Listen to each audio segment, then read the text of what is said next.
नमस्कार भाई सभी को। क्या हाल है? कैसे हैं आप सभी लोग? आशा है बढ़िया होंगे एकदम। और कोई समस्या हो तो बताएं। सभी का जीवन आनंद मंगल में चल रहा होगा। हमने यहाँ केमिस्ट्री स्टार्ट की हुई है भाई। और चैनल है JS केमिस्ट्री 99। केमिस्ट्री की बात कर रहे हैं, मन कम ही करता है बच्चों का। बोलते हैं कि सर क्या बोरिंग सी सब्जेक्ट है, क्या पढ़े इसको। पर भाई पढ़नी तो पड़ती है अपने को। इंटरेस्ट हर चीज में जगाना पड़ता है, होता थोड़ी है किसी में। या तो कोई मजबूरी इंटरेस्ट पैदा करा देगी सिंपल, या फिर अपने मन से हो जाए तो ज्यादा बढ़िया बात है। नहीं होता है तो उसमें पढ़ ही नहीं पाते बिना इंटरेस्ट के उस सब्जेक्ट को। और अगर अपनी वीडियो आपको बढ़िया लग रही है भाई, तो प्लीज उसको चैनल को लाइक भी करें, सब्सक्राइब भी करें। और अगर जरूरत है कि सर हमको मजा नहीं आ रहा, तो भाई बताएं मुझे क्यों नहीं आ रहा। हम उसी तरीके से कोशिश करेंगे कि कुछ ना कुछ उसमें सुधार कर सके डेली। आप बताते जाएं कि किस किस तरीके से क्या क्या करना है। आप समझे? हमने स्टार्ट किया हुआ है क्लास 11th का और अपना चैप्टर नंबर 9 हाइड्रोकार्बन्स। और इस हाइड्रोकार्बन्स में हाइड्रोकार्बन, या हम थोड़ी सी हिंदी भी लिखेंगे साथ में कि कुछ हिंदी मीडियम के जो भी बच्चे हैं वो आसानी से समझ सकें, क्योंकि ज्यादा फर्क होता नहीं है। टर्म्स ही तो है केमिस्ट्री में। कोई सब्जेक्ट थोड़ी है हिंदी और इंग्लिश जिसको पढ़ाएंगे बिल्कुल अलग तरीके से। या कोई बायो वाला पार्ट नहीं है, सिंपल केमिस्ट्री का पार्ट है। इतनी टर्म्स तो आपको आनी भी चाहिए, क्योंकि जैसे ही हायर लेवल पर आप पहुंचते हो केमिस्ट्री से, तो फिर दिक्कत हो जाती है। टर्म्स ही नहीं पता होती है तो फिर वो चीजें भी समझ में नहीं आ पाती। मैं खुद हिंदी मीडियम का था, लेकिन बाद में प्रॉब्लम आती है, तो इसलिए बार बार शुरू से इंग्लिश पढ़ना स्टार्ट कर दो आप लोग। हिंदी मीडियम वालों के लिए बता रहा हूँ। इंग्लिश मीडियम वाले तो शुरू से इंटेलिजेंट बच्चे होते हैं, कोई दिक्कत नहीं है। हिंदी मीडियम वाले उनसे भी ज्यादा होते हैं भाई, समझे? चैप्टर 9 हाइड्रोकार्बन स्टार्ट किया हुआ है। और इसमें जो है सबसे पहले हमने एल्केन की बात कर रहे थे। एल्केन, एल्केन का सबसे पहले हमने नोमेनक्लेचर भी देख लिया, नामकरण। आइसोमेरिज्म देख लिए थे, समाव्ययता। और उसके बाद उनकी प्रिपरेशन मेथड, निर्माण की विधि की बात की थी। 3 मेथड: अनसैचुरेटेड हाइड्रोकार्बन, असंतृप्त हाइड्रोकार्बन एल्काइन या एल्कीन से हाइड्रोजनेशन करा देते थे H2 निकिल पैलेडियम प्लेटिनम की उपस्थिति में। और दूसरा एल्किल हैलाइड से, जिसमें जिंक HCl और वुड्स रिएक्शन डबल वाली बन जाती है। और तीसरा कार्बोक्सिलिक एसिड से, जो इससे पिछली वीडियो में बताई है। 2 मेथड, एक तो डी कार्बोक्सिलेशन, बी कार्बोक्सिलीकरण, और दूसरा soda lime NaOH plus CaO। तो पहले वीडियो में तो ये बता दिया कि फॉर्मेट कैसे चलेगा। सबसे पहले क्लासिफिकेशन, नोमेनक्लेचर, उसके बाद preparation, physical properties, chemical properties. अब हम बात कर रहे हैं सिंपल एल्कीन की। किसकी? फिजिकल प्रॉपर्टीज की, भौतिक गुणधर्म की बात कर रहे हैं भाई। फिजिकल प्रॉपर्टीज यानी कि अपने भौतिक गुणधर्म की बात कर रहे हैं। 2 टाइप के चेंज भी तो पढ़े थे, फिजिकल चेंज, केमिकल चेंज। भौतिक परिवर्तन, रासायनिक परिवर्तन, सेम उसी की बात कर रहे हैं। फिजिकल प्रॉपर्टीज, भौतिक गुणधर्म की हम बात कर रहे हैं भाई। अगर भौतिक गुणधर्म में सबसे पहला पॉइंट हम बात करें इनकी, किसकी? फिजिकल स्टेट, भौतिक अवस्था की बात करें, वही सॉलिड लिक्विड गैस की बात हो रही है। फिजिकल स्टेट, भौतिक अवस्था में हमेशा क्या देखते हैं? सॉलिड, लिक्विड, गैस, ठोस, द्रव और गैस की बात करते हैं भाई। तो ये फिजिकल स्टेट का जो ये कॉन्सेप्ट है वो हमेशा ही सब में सेम ही चलेगा, कि लोअर वाले जो होते हैं वो किस में होते हैं? गैसेस में। हायर वाले किस में होते हैं?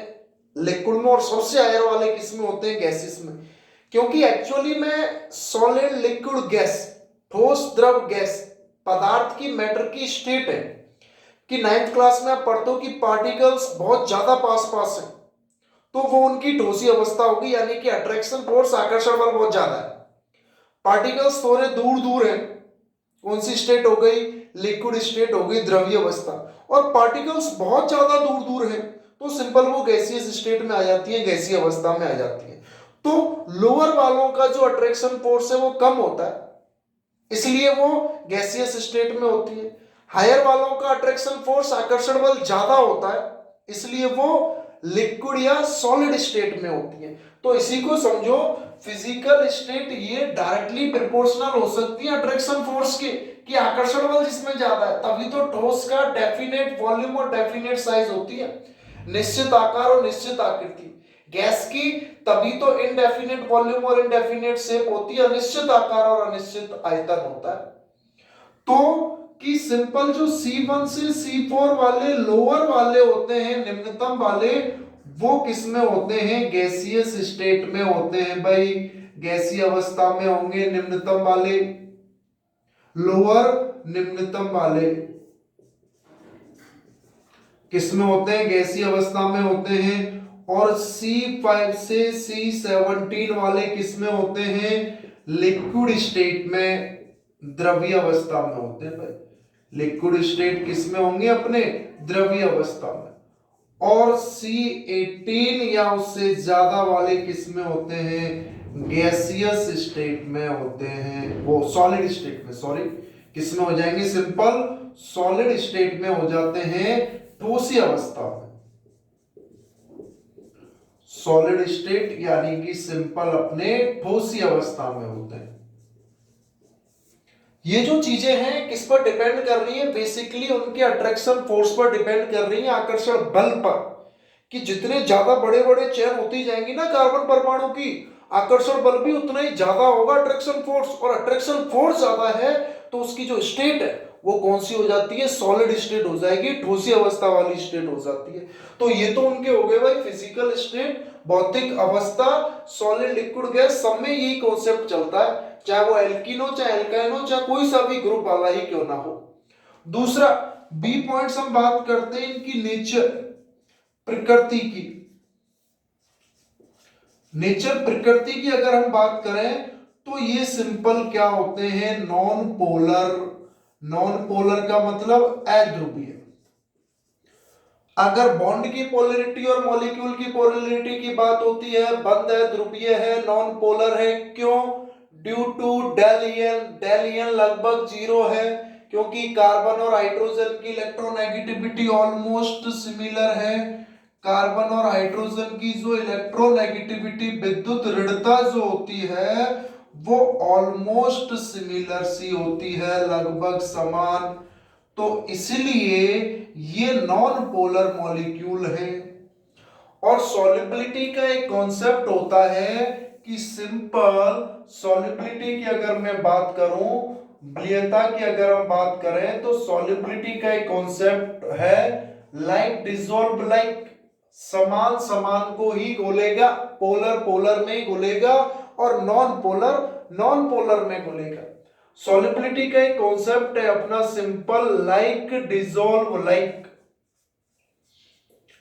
लाइक डिसॉल्व लाइक का मतलब क्या है, समान समान को घोलता है भाई,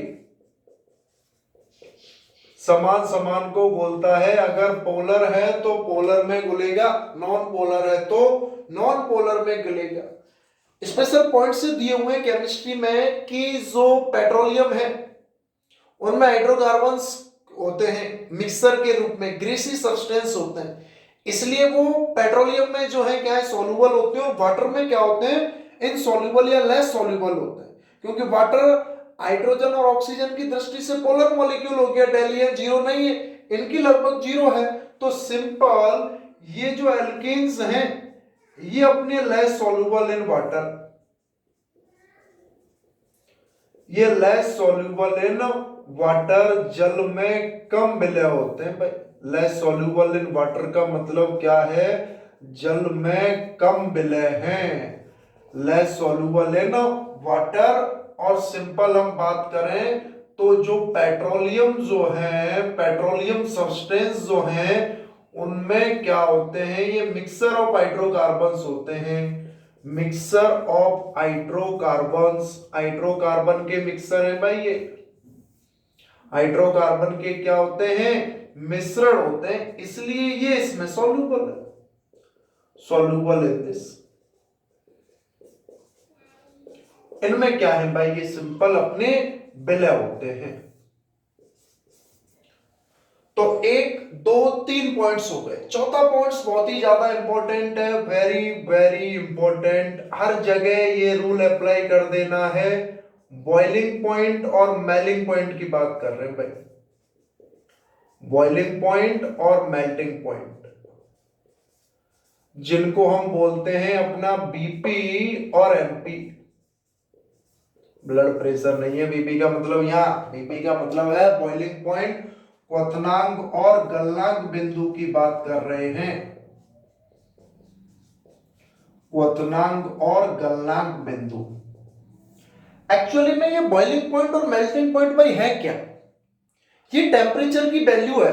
समझ रहे हैं इस कॉन्सेप्ट को, बहुत ही आसान भाषा में समझ में आ जाएगा कि एक्चुअली में ये बॉइलिंग पॉइंट और मेल्टिंग पॉइंट जो है ये रिक्वायर्ड टेम्परेचर है कि किस टेम्परेचर पर कोई भी सब्सटेंस बॉइल होना स्टार्ट हो जाए, उबलना स्टार्ट हो जाए, या कोई भी सब्सटेंस मेल्ट होना स्टार्ट हो जाए। वो टेम्परेचर का मान होता है बॉइलिंग पॉइंट, और उस टेम्परेचर तापमान का ही मान होता है मेल्टिंग पॉइंट।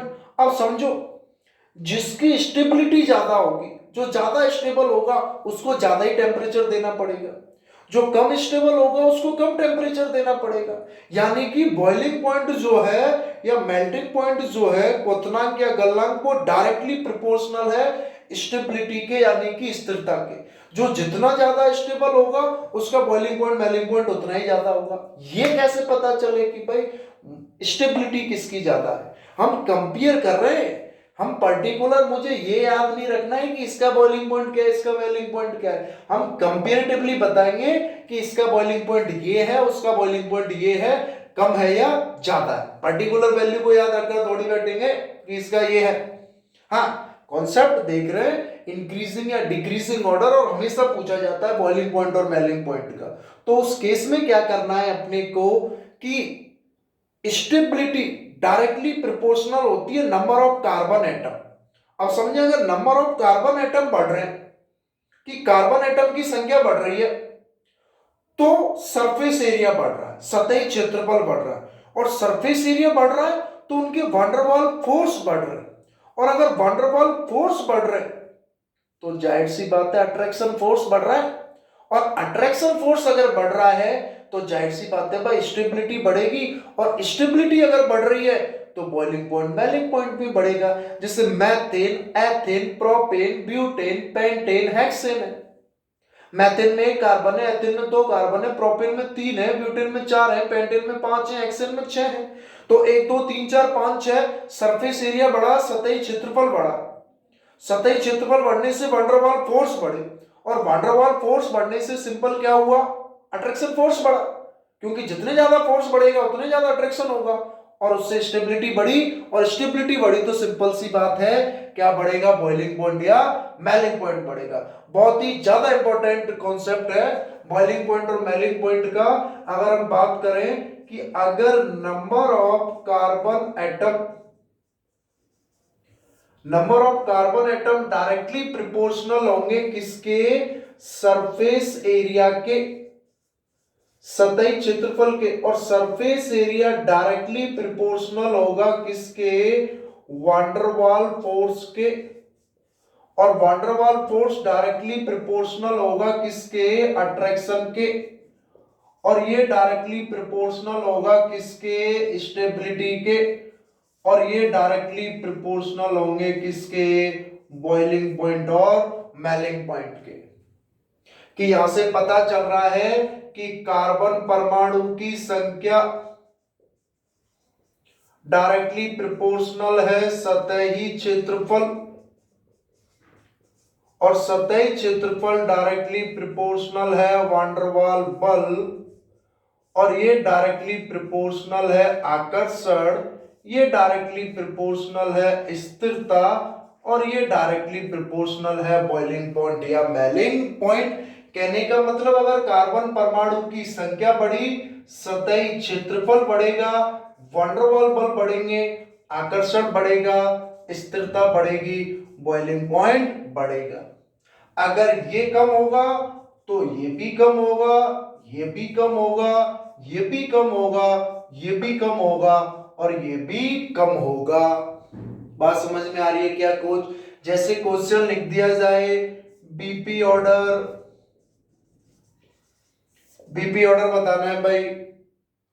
पीपी ऑर्डर का मतलब क्वथनांक का क्रम बताना है कि क्या लिखा हुआ है, एथेन, प्रोपेन, ब्यूटेन और सिंपल हेक्सेन।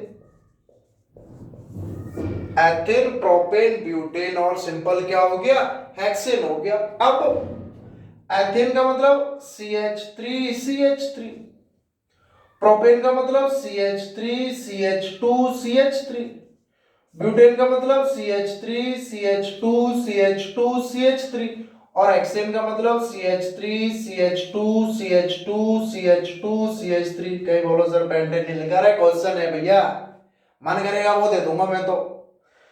एथेन के बाद हेक्सेन लिख दूं, फिर प्रोपेन लिख दूं, अरे वो तो क्वेश्चन के ऊपर है।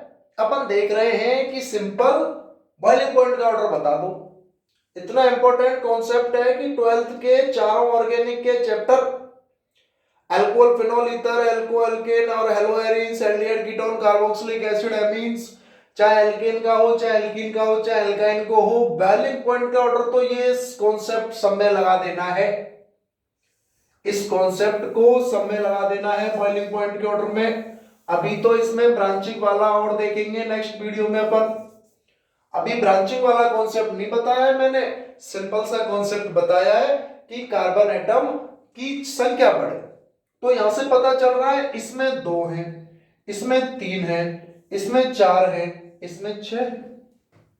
सरफेस एरिया बढ़ ही रहा है, वांडरवाल फोर्स भी बढ़ रहे हैं, स्टेबिलिटी भी बढ़ रही है। और स्टेबिलिटी यानी कि स्थिरता बढ़ रही है, इसका मतलब इसको तोड़ने के लिए, इसको बॉयल करने के लिए टेम्परेचर का मान ज्यादा चाहिए भाई। और इसके लिए ज्यादा चाहिए तो जाहिर सी बात है सबसे ज्यादा बॉइलिंग पॉइंट क्या होगा, इसी का होगा। तो इनका ऑर्डर इस तरीके से हो जाएगा, बॉइलिंग पॉइंट का ऑर्डर, बढ़ता हुआ ऑर्डर। घटते हुए की बात करेंगे, दूसरा ऑर्डर हो जाएगा। अभी हमने ब्रांचिंग की बात नहीं की है, ब्रांचिंग शाखा की बात हम नेक्स्ट वीडियो में करेंगे। यहां इस वीडियो में मैंने सिंपल कौन कौन से कॉन्सेप्ट बता दिए हैं, अगर इनको रिवाइज कराए छोटे से, तो फिजिकल प्रॉपर्टीज में फिजिकल स्टेट की बात हो गई, लोअर और हायर की बात हो गई, निम्नतम होते हैं द्रव गैस में होते हैं, द्रव में, ठोस में। इसका कॉन्सेप्ट अगर 9th क्लास का याद हो कि जितना ज्यादा आकर्षण बल होगा, जो जितने ज्यादा पास पास होते हैं कण, सॉलिड स्टेट होशी अवस्था में कण बहुत ज्यादा पास पास होते हैं या नहीं होते, उनका जो होता है स्टेबिलिटी सबसे ज्यादा होती है, तभी तो उनकी डेफिनेट शेप और डेफिनेट वॉल्यूम होता है, इसलिए वो सॉलिड स्टेट में होते हैं। तो हायर वालों का यहां से कॉन्सेप्ट समझो, आकर्षण बल ज्यादा है तो जाहिर सी बात है वो सॉलिड स्टेट में होंगे। गैसेस वालों का कम होता है आकर्षण बल, दूर दूर अपना मन कर रहा है वहां फैले हुए, इसलिए वो किस में आ जाते हैं, गैसीय अवस्था में आ जाते हैं। ये सॉलिबिलिटी का कॉन्सेप्ट भी सिंपल है, लाइक डिसॉल्व लाइक, समान समान को बोलता है, वाटर में कम सॉल्युबल है, इनके मिक्सर होते हैं तो इन्हीं में होते हैं, नॉन पोलर नेचर के होते हैं, इनकी लगभग समान होती है कार्बन और हाइड्रोजन की, इसलिए डेल EN को लगभग क्या मान लेते हैं, 0 मान के चलते हैं। और ये अपना बॉइलिंग पॉइंट और मेल्टिंग पॉइंट का ऑर्डर हो गया। यहां तक की बात क्लियर है क्या भाई? वीडियो को पॉज करके सारे के सारे पॉइंट्स के रूप में लिखते जाओ। हमने कैसे डाला हुआ है, प्लेलिस्ट में जाओगे, एलो एल्केन, एलो एरिन्स, पहले समरी, फिर first, second, third, fourth, step by step मैंने इस तरीके से डाली हुई है वीडियोस। तो जिसमें भी जो भी प्रॉब्लम आए उसको बताए, मैं पूरी एनसीईआरटी को पढ़ाऊंगा भाई, चाहे वो कितना भी टाइम लगे, चाहे कुछ भी हो। आप लोगों को पसंद आए तो भी बढ़िया, ना आए तो उसको भाई पसंद करो, फिर नहीं आ रही है तो, क्योंकि आपके लिए ही हमने यहां पर इसको स्टार्ट किया हुआ है। और कोई भी प्रॉब्लम है आप मुझे डायरेक्ट बताएं, या हम एक नीचे लिंक पर टेलीग्राम का चैनल भी बनाएंगे, या डायरेक्ट कमेंट करके बता दें मुझे कि सर इस टॉपिक में समस्या है, हम जब भी उस टॉपिक को पढ़ेंगे उसको बता देंगे। अगर ज्यादा बच्चों ने एक साथ ज्यादा कमेंट कर दिया कि इस टॉपिक पर समस्या है, तो हम पहले उस टॉपिक को डालेंगे। अगर बढ़िया लग रहा है तो लाइक और सब्सक्राइब करें, चैनल को आगे भी बढ़ाएं भाई। और इतनी देर मुझे सुनने के लिए बहुत बहुत धन्यवाद कि आप लोगों ने मुझे इतनी देर सुना। ठीक है, ओके, बेस्ट ऑफ लक।